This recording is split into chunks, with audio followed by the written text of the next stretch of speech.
So today I'll be presenting from this Canvas course, which you'll get access to afterwards.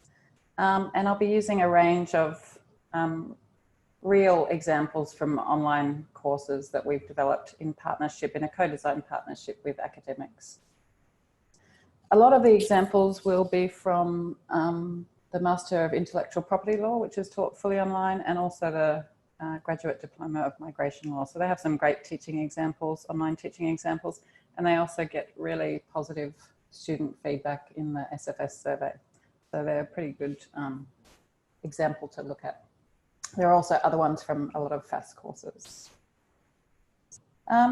So let's get started. So today's session is about teacher presence and communication. And I guess we'll be looking at communication as a component of teacher presence. So if we're thinking about teacher presence, that's really the atmosphere you create and the way you support student learning in the online space. And I guess the most commonly referenced model which talks about teacher presence is the community of inquiry model, which you might well be familiar with. And in that model, they divide teaching presence up into 3 elements. And there is a little bit of a crossover, but so we're going to look at each of those elements and look at examples of how academics and us as a learning design team have kind of enacted that in courses. So just on the front page of the module, there's a little overview of the elements. Excuse me, I might have to cough. I don't have coronavirus though, I promise. So the design is, I guess, where we start when we're working with an academic, that we look at the design of their subject. So how is it organized? What is the sequence of materials? What kind of activities that punctuate the content? What type of resources are used? How is the context set? So just making everything clear to the students so that the site is very self-explanatory. They know exactly what they have to do. The context is set for everything they do. They're guided through the course with teacher talk. There's opportunity to interact with the content and their peers and the teacher. So it's just planning that space. So what kind of space are you going to plan? And then just as an overview, facilitation is this is more your active kind of encouraging students to engage with the course and the content and each other. So it's setting the climate. So that's things like providing encouragement and acknowledgement, participating in discussions, and even non-verbal signals like liking people's posts, and helping to kind of create a sense of consensus or clarify any conflict or confusion.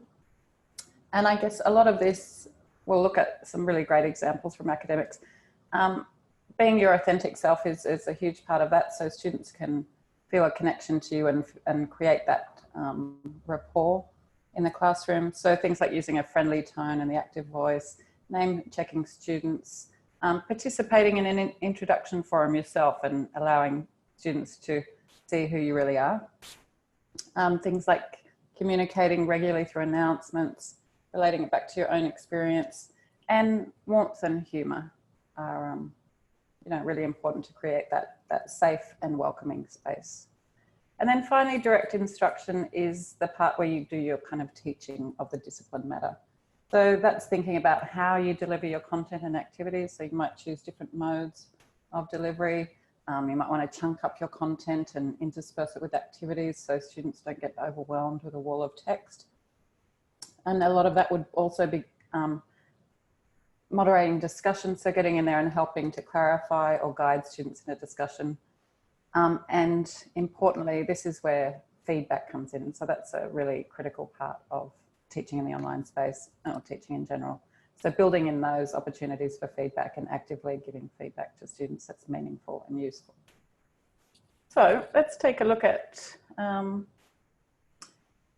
preparing and planning your online course. So this is the design. So although you might have created your course site for face-to-face instruction, I think with a few little tweaks, you can move it to more of an online learning environment.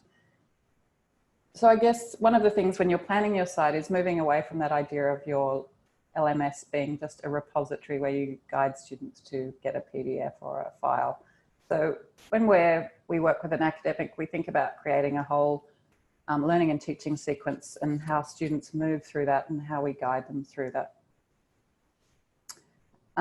So there are a few things that can help students to understand how the course works. And because I'm using Canvas examples, or I'm using Canvas examples, but that doesn't mean that this can't be done in Blackboard or in another system.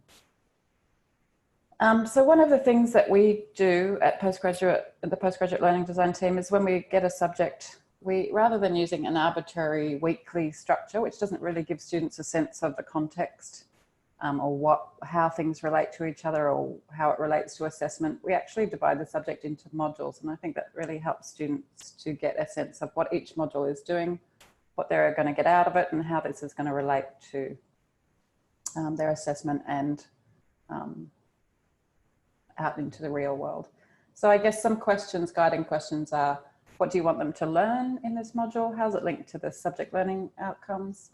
How will they demonstrate their learning? And what assignments and learning activities will support the learning?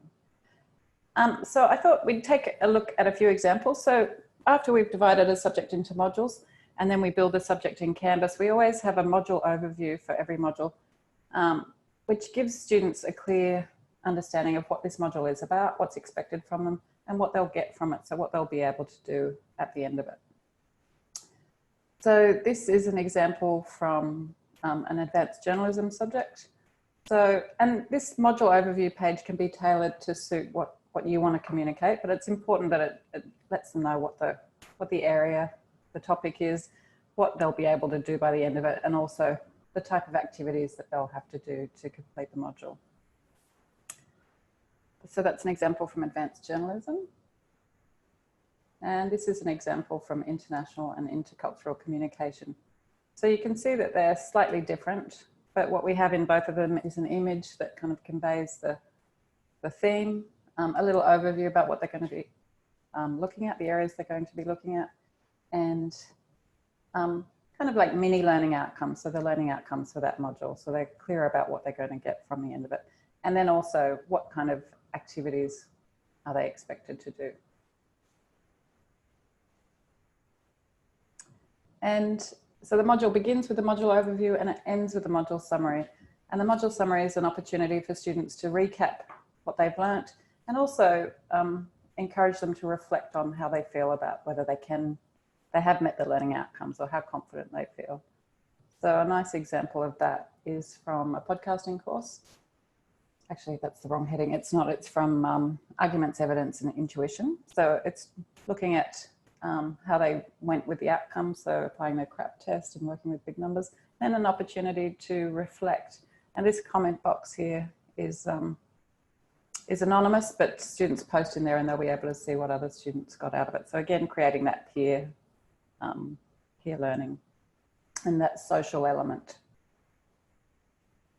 And when we have weekly classes or the subject is taught on a weekly schedule, we can punctuate the module with a weekly brief that just gives students a clear indication of what this week is about, what they're going to be focusing on, and what they're expected to do. So we have a couple of examples here. So we can have a weekly roadmap or a weekly brief. So often we have this structure. So before class, you need to do this. During class, or anything you want them to bring or they need to prepare. And then some after class activities. So how they're going to consolidate their learning. And also, is there an assessment task due? That's an example from a communication subject. And this is from a media production subject. So you can see they're slightly different, but they just let students know where to go to find out what's on this week. So they feel very supported about what's happening and what's expected of them. And that's part of that. Your presence is immediately visible when you've got all of this communication guiding students through the course. And one of the things that we're very keen on in the Postgraduate Learning Design team is teacher talk. So often, I guess, if you're coming from a Blackboard site where you've just kind of put your files, there's not a lot of talk kind of guiding the student through the subject. So moving to the online space, instead of planning your lessons, I guess what you're planning in this element of teacher presence is how students will move through that site. So the kind of things that you might say to them in the classroom need to be put into the online site, guiding students through the activities and resources and concepts. So we've got a bit of an example here from a podcasting course. So it's the tone is really important. So that's one of the key elements of the teacher presence, is using a friendly and approachable tone and using an active voice. So you're talking directly to the students as you would if you were in the classroom with them. And so it kind of sets a bit of context, tells them why they're looking at the concept or the activity, and it guides them through the learning sequence so that they know exactly, they're linking each page and activity to each other and moving them through in a friendly and guided way.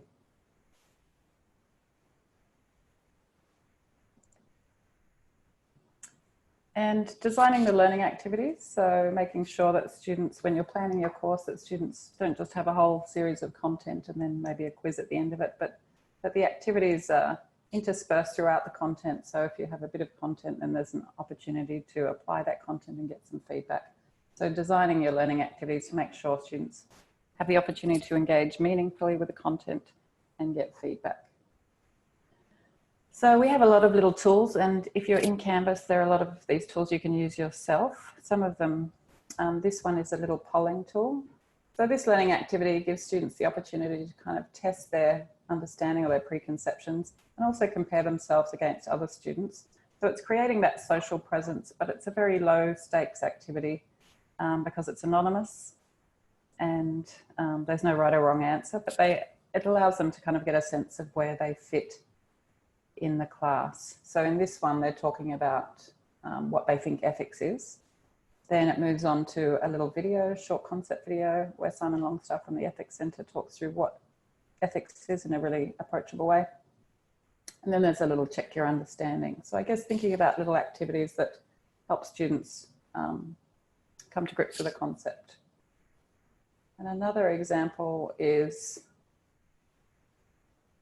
again, a similar kind of thing, a little poll to test students' understanding, a little video, setting the context actually with a teacher talk up the top, a couple of polls to test their preconceptions, a bit of a video, short video, and an opportunity to discuss and reflect on the video. So I guess that's quite different maybe from a lot of how a lot of people might use Blackboard. So this is really, it's really an online classroom. So you're deciding the order of activities and guiding students through them. And our learning activity might be on a page, but throughout the whole course, I guess we're very keen on developing a learning and teaching sequence. So what's the arc through the course?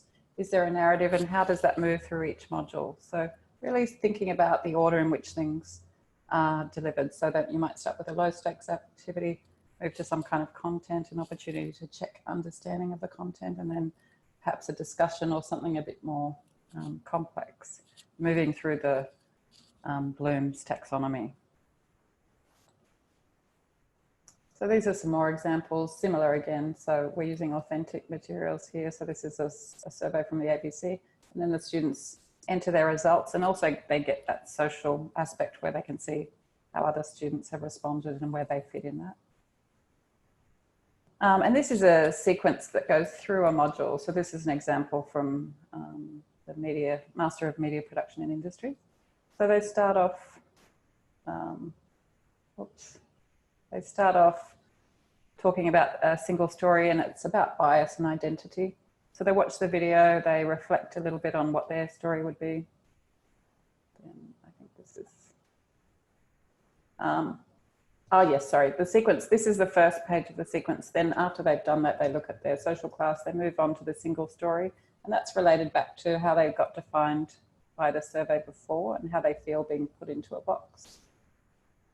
And then they move on to an activity where they download this little identity chart, they fill it in, and they take a photo and they share it to a Padlet here.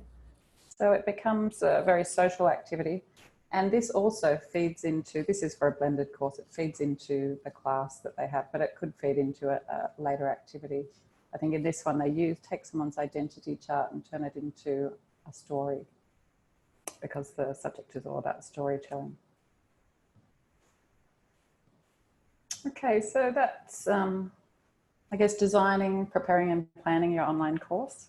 So that's one element of teacher presence. And I guess that's the first place students are going to get a sense of what your teacher presence is, and by seeing how the course has been designed. Then we'll move on to facilitating online discourse. So this is where you're kind of supporting students to engage with the content and encouraging activity. So I guess there are a few things that we've focused on. So one of them, which we kind of mentioned before, and a lot of them do cross over, is being your authentic self, providing that warm, friendly persona. So we've got some nice examples of announcements that are sent out that have a very friendly tone, and make that the rapport between the teacher and the students, and make the make the teacher very approachable. So if you're communicating with students like this in a very friendly way, it means that you're a lot more approachable and they'll feel more comfortable contacting you and participating in the course. This is a really nice example from a migration law subject. So this is, got a little video here, and you'll be able to watch it when you look at the course site, but it's Marina Brazar from Migration Law, who was also a participant on Go Back to Where You Came From live in Syria. So there's a little bit about her, talking about her background as a refugee, because the subject is refugee and humanitarian visas, I think. So talking about her experience as a refugee, and then her experience as a participant on the show with Jackie Lambie, and how that impacted her own migration law practice. And this was done as an icebreaker in the Get Started module. And because Marina really made herself, or opened herself up and shared who she is with the class, that getting introduction forum became very, very popular. So you can see that all the responses really thanked her for sharing her story with them. And they were able to share their personal experience as well. So I guess opening it up to allowing people to share things that are important to them. And this is a really nice, this is another introduction forum. And I think that's a really important thing if you're going to be teaching online, is to set up a really engaging getting to know you forum, because if you set the tone early with that, then students will continue to be more active in the course site. And this is a really nice one, because if you're in Canvas, you can click on the video, you can upload a video. So Jane Rawlings, a law lecturer, has just done a little welcome video at home. So it's very authentic, it's very natural. And the getting to know you thread was really popular, because most of them are very grateful for her lovely and welcoming video, and it's opened up the space for them to share their own story. And I'm going to have to rush through this, I think. So creating a sense of belonging. So I guess that can be through announcements or discussions where you name check people. So this is really nice. The academic has name checked people and talked about their work. So creating that lively space where the teacher knows who you are, and if you do participate, you can expect to get engagement from the teacher, or they're going to be noticing what you've done. And this one is a really nice, in the migration law subject, there's a lot of peer work and group work. And so Christine encourages people to join a study group so that they can have that peer support. And they're very active. Then I guess in the online space, I did say that we can teach you some tips and tricks so that you're not spending all your time in here. So I guess one of the things is to schedule when you're going to be in the course and let students know. So maybe you send out an announcement every Monday morning, or you send it out every Friday, or you have a Zoom session, an open Q&A Zoom session every Thursday between 2 and 3, or you come in and you moderate this and just summarize the discussion on a Sunday, for example. So students know what to expect. And they know that if they're going to be active in the site, they're not posting into a vacuum, but you're going to be there and you're going to be seeing what they're doing and responding and giving feedback.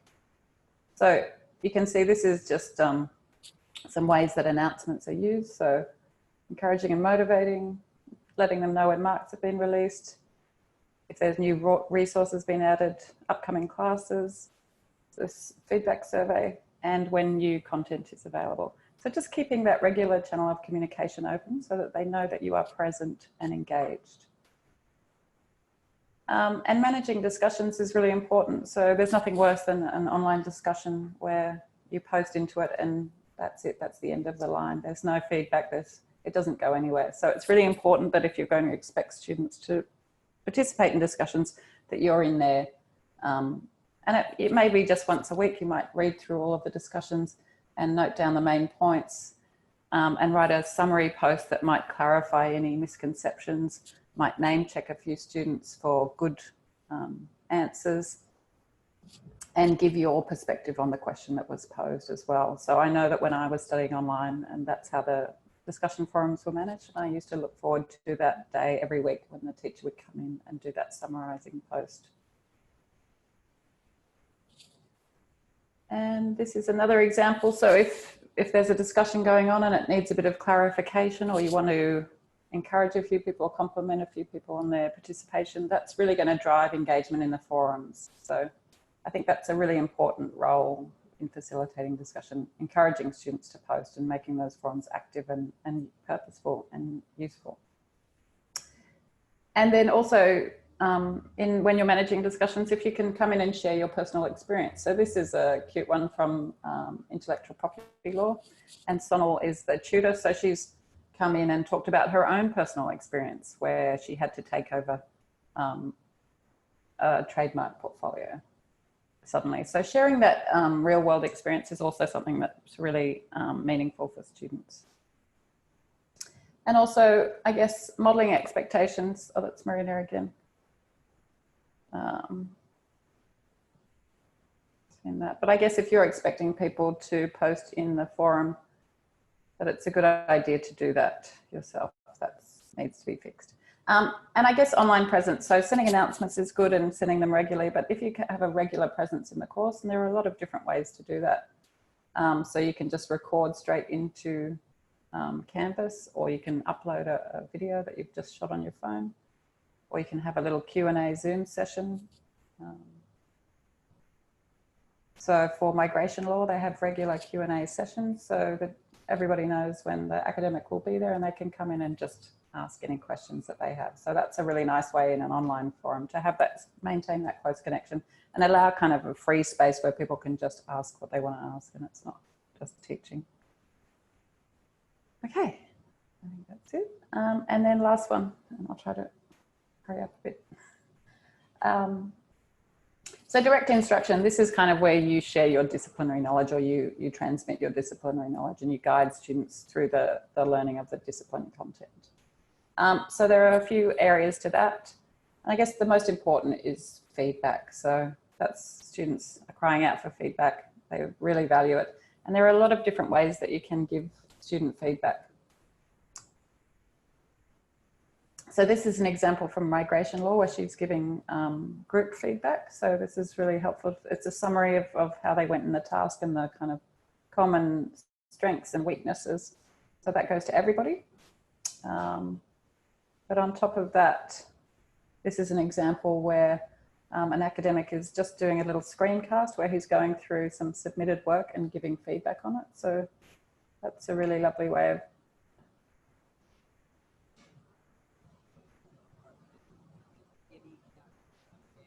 So that's nice, and it's very low tech, so it doesn't have to be fancy. I mean, I think the thing is that students are looking for authenticity and that connection with you.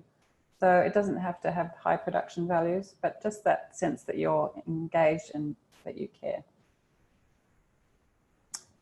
And also, one of the other things you can do in an online space to save yourself a bit of time is if you create quizzes, you can program in feedback so that students can do activities and get immediate feedback that's been programmed in. And it's also nice if when you program in that feedback, it's not just correct or incorrect, but it explains why they're right, or if they're wrong, what they might need to think about to get that right. And again, using that friendly tone is really encouraging. But I think inbuilt feedback will allow students to have those opportunities to apply and check understanding. And once you've set it up, it might be a bit of work in the beginning, but then it will run itself and it'll give them that feedback that they need without requiring anything from you. And also, I guess, thinking about how you're going to deliver your content. So if it's just a long ream of text, that's not very engaging. So try and mix it up a bit. So a bit of text, make a video, you could make it yourself, a screencast, or a little diagram, and also punctuating it with activities so that you're giving students the opportunity to engage with the content. I've got some examples here. So this is from copyright law. So this is a little interactive where you click on it, it has a summary of the different theories. There's a little concept video by the academic, and then afterwards, there's a little quiz to check understanding or a summary activity. So there's different ways of presenting the content and mixing it up so it's not just text, text, text, text with a quiz at the end, which is quite boring. And this is another example, so using video and polling. And assessment is always the thing that students care about the most. So making very clear the assessment expectations, perhaps making a video that communicates to students what you're looking for. This one goes through the rubric for the assessment task. So students are really clear, they're given a rubric which guides them to how they can achieve a credit or a distinction, and the academic here really encourages them to go for a distinction, because as long as they follow the rubric, they'll be able to do that. So making that really clear. And this is another video about assessment tasks and what's expected.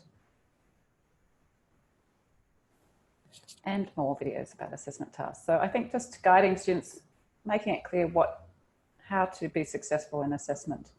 And also, as well as having different modes of delivery, thinking about chunking content and using headers and subheaders so that students can clearly see how things relate to each other.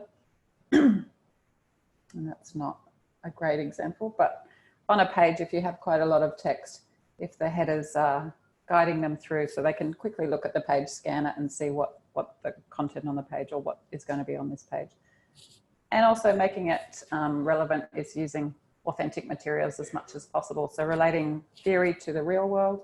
So here's an example of some data sets, that real life data sets students might use, or case studies that they can apply their learning to. So rather than just theory, that they can actually apply and get practice at doing that. And making connections with the real world. So this is again a copyright law subject, and it's a very interesting one. So the article has come out and we've seen it as an opportunity to look at the elements of copyright and letters and how they are related to copyright. And it's also a very topical issue, which most people would be familiar with. And then again, this is Marina, and go back to where you came from. So this is the real life connection to refugee situation. Okay, I think that's it. So I guess when you're thinking about online delivery, if you're thinking about all those aspects, so how's your course designed? How are you going to facilitate discourse and discussion? And how are you going to teach your content in a way that's engaging and meaningful is kind of the key components. And also, just after this, when you get access to the site, we've got an opportunity for you to share any ideas. So this is quite an interesting link, which has got a lot of stuff about humanizing online teaching.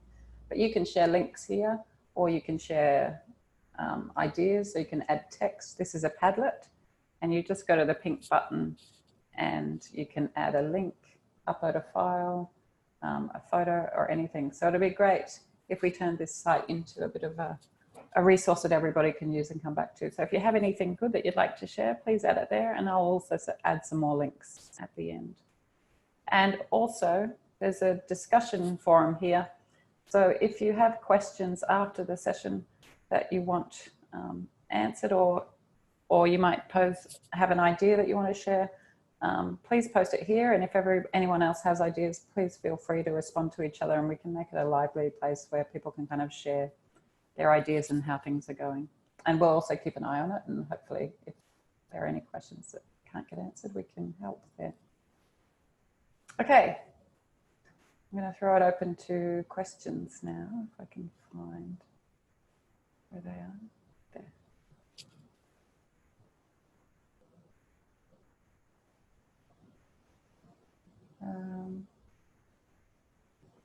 How do I find the questions, Kevin?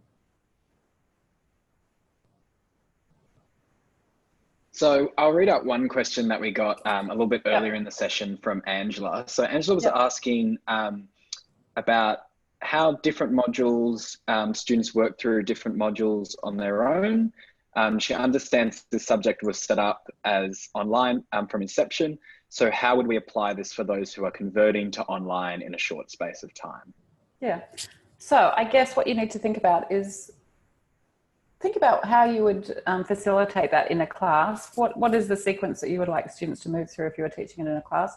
Or so rather than just posting a bunch of resources, think about what each resource is, why you want them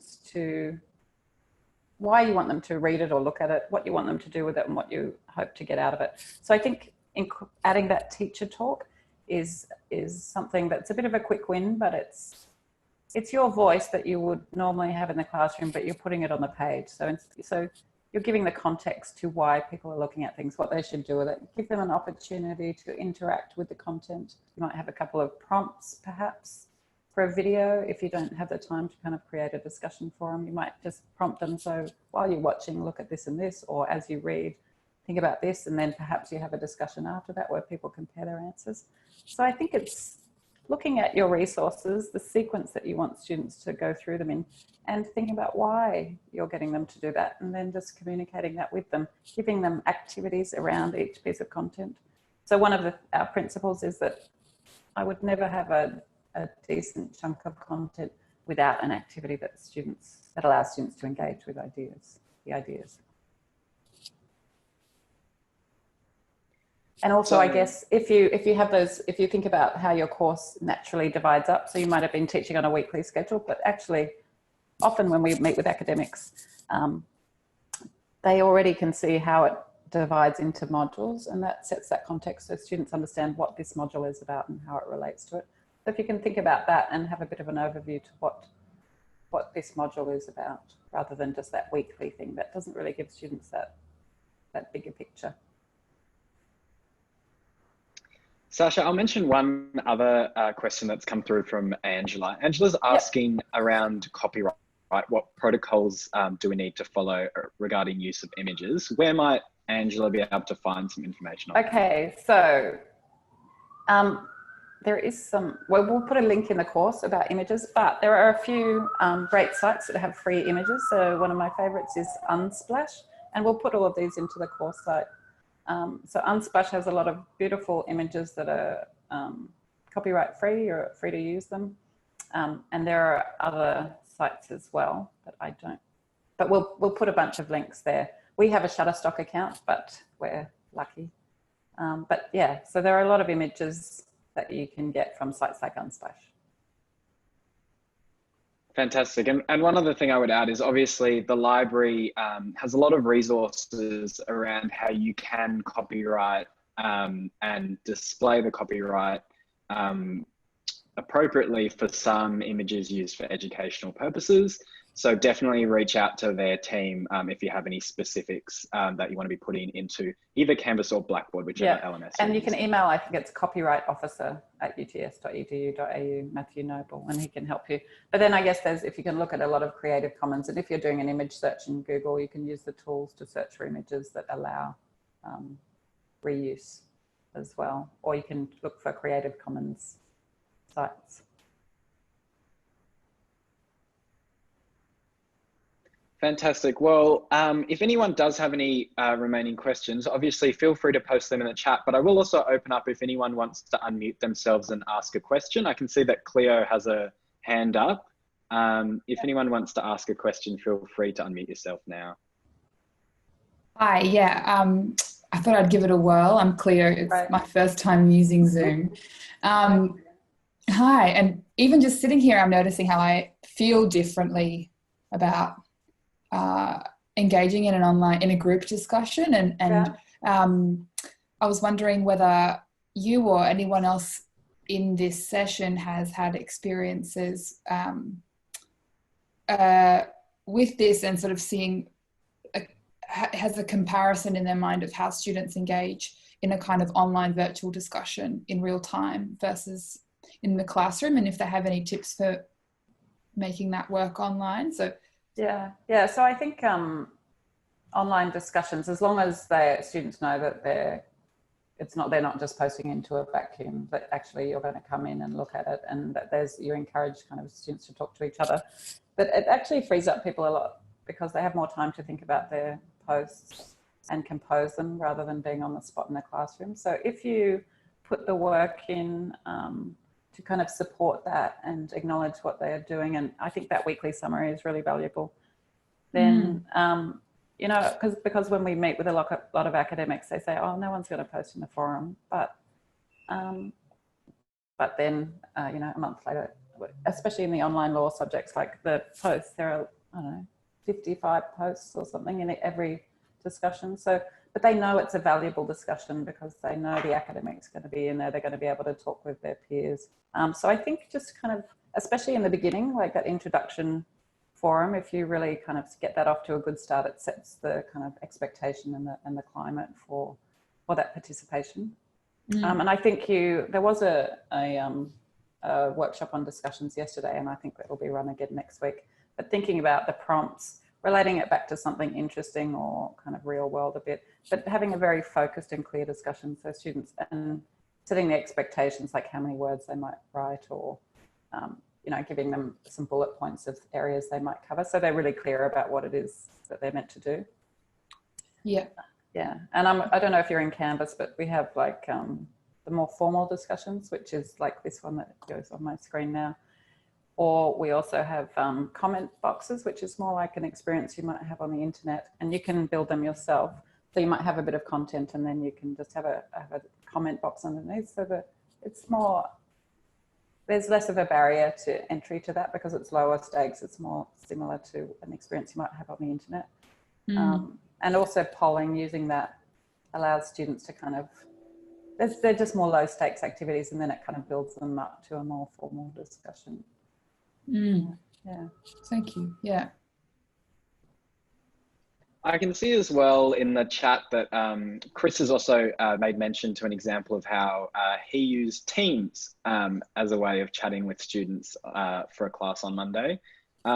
If you wanted to add anything, feel free to unmute yourself and speak up. Otherwise, everyone can see what you've written in the chat as well. Hopefully you can see me. But basically what we found was that a lot of international students didn't want to engage at all. So the trick is to actually, like you do in a lecture or tutorial, is you actually point out to the student directly. You point to a student and ask them their opinion. Well, in a virtual chat, you can do that. You can actually unmute the individual student and say, hey, Xian, what do you think of X, Y, Z? Or what, you have any comments to add, and so on. So it did make the students more aware that they need to engage. Yeah, that they can't just kind of hide. They can't just hide, basically. Yeah. And I also think sometimes, like in a online webinar like this, it is quite daunting to be the person who's speaking. And I think it takes a little while for people to warm up and get used to it. But using the chat like we are now is also another low stakes way to kind of seed that interaction, because it's quite safe. But I guess it's going to take a while to kind of get students used to this new world. And I think, just as Wes, you started off, set the tone with your introduction forum, and just really kind of nurture it like you're watering, you know, you're feeding your garden in the beginning, to just kind of get it growing. And then also, I think that one of the things is that they say the stats about participation online is that, you know, maybe 5% participate. I think you'll get more than that. But everybody else is lurking there, watching what everyone else says. So although you may feel at times that no one's looking at your discussion, no one's doing anything, well, a few people post, but but often I show the analytics to academics to show how many people have looked at that discussion forum or how many people are in the site when they think it's empty. So make that discussion forum valuable by being in there and name checking and that kind of thing. And yeah, asking students to elaborate or compare their ideas with someone else. So treat it like it's a discussion in class.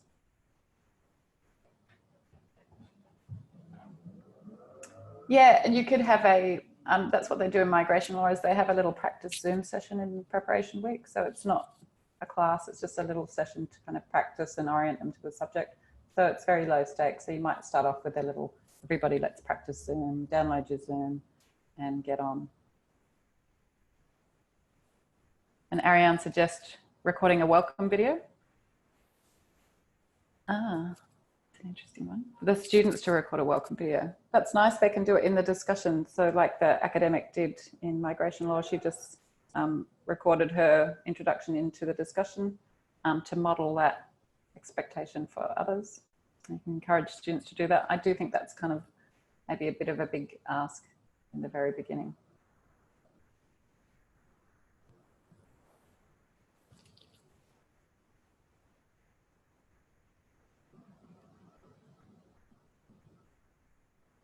Any other questions?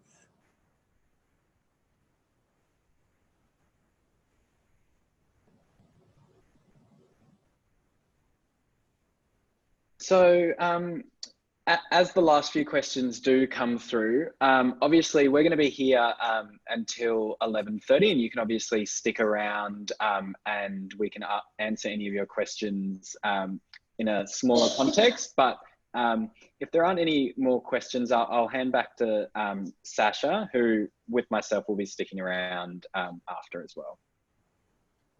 Yeah, so thanks for coming, everyone. We'll be running this session again next week, and I think we've got more sessions coming too. I think there's going to be a working with groups tomorrow. I've got a question. And yep.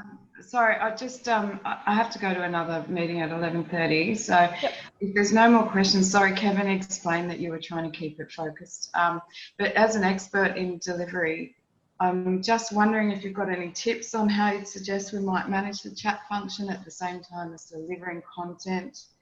In Zoom? Yeah, because I'm yeah. going to I'm not the Zoom expert. Kevin and Emily are, and they are running a session at 12 today about teaching in Zoom. Is that right, Kevin? And that will be on again soon. Okay. Yeah, so that particular session we have at 12 today, and I can let you know that the clinic, so it's clinic number 3, Zoom for live sessions, will also be run on Thursday the 26th at 10:30. A lot to unpack in that question, and I really do value it, and we understand that obviously academics are just one person trying to lead a large class, but we'll be going through some of the ways that you can set up rapport with students and boundaries about how you use the chat when you're using Zoom online. So I'm just very aware that this is a very different form of teaching and learning. And in the space of this one session, I've already had to facilitate and, deal with phone messages, the chat function, looking at the video of Sasha and trying to get the content. So that's a lot going on.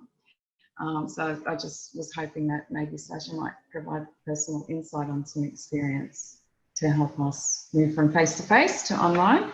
But yeah, I really appreciate what you've provided. It's been awesome. Thank you. Thanks.